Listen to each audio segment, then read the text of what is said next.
concentrez-vous, taisez-vous.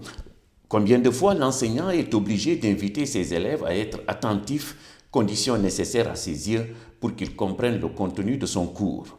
L'enseignant a d'autant plus raison que l'attention, comme l'explique le neuroscientifique Stanislas Dehaene, fait partie des 4 piliers essentiels à la réussite d'un apprentissage.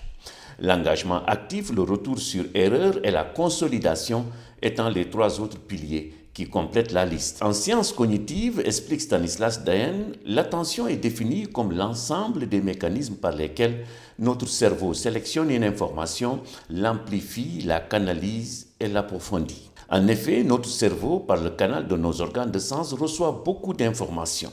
Inutile d'ailleurs de rappeler qu'il lui est impossible de digérer la totalité de ces informations.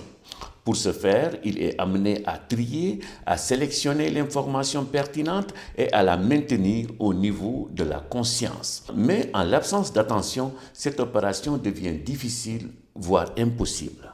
C'est la raison pour laquelle les responsables de l'éducation nationale doivent, entre autres, combattre les nuisances sonores venant des marchés qui jouxtent certaines écoles dans les grandes villes du Sénégal. Les klaxons stridents qui percent les oreilles, la musique, le vrombissement des moteurs n'aident pas l'enseignant à canaliser l'attention de ses apprenants, alors que si l'attention est mal orientée, l'apprentissage est bloqué, fait remarquer Stanislas Dehaene. Certains chercheurs soutiennent même qu'une classe trop décorée distrait l'enfant et l'empêche de se concentrer. L'enseignant doit aussi aider les élèves à comprendre et à voir dans une leçon ce qui mérite de retenir l'attention, passage indispensable, dit-on, pour la réussite des apprentissages. Mais voilà, semble déplorer l'auteur, quand nous enseignons, nous avons tendance à oublier ce que c'est que d'être ignorant. Nous pensons que ce que nous voyons, tout le monde peut le voir.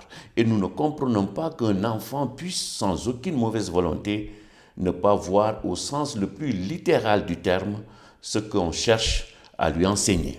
En tout cas, pour Stanislas Dehaene, le plus grand talent de l'enseignant consiste à canaliser et à captiver à chaque instant l'attention de l'enfant afin de l'orienter vers le niveau approprié. Par ailleurs, beaucoup de chercheurs s'accordent pour dire que c'est graduellement que l'attention se développe. Certaines activités sont d'ailleurs conseillées pour le développement de l'attention chez l'enfant.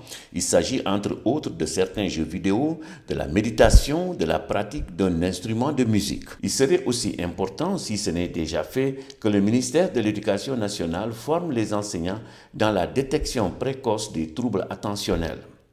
Éric Sierhoff souligne aussi l'importance de mettre en place des programmes de remédiation pour permettre une meilleure intégration sociale et une meilleure adaptation au monde des adultes.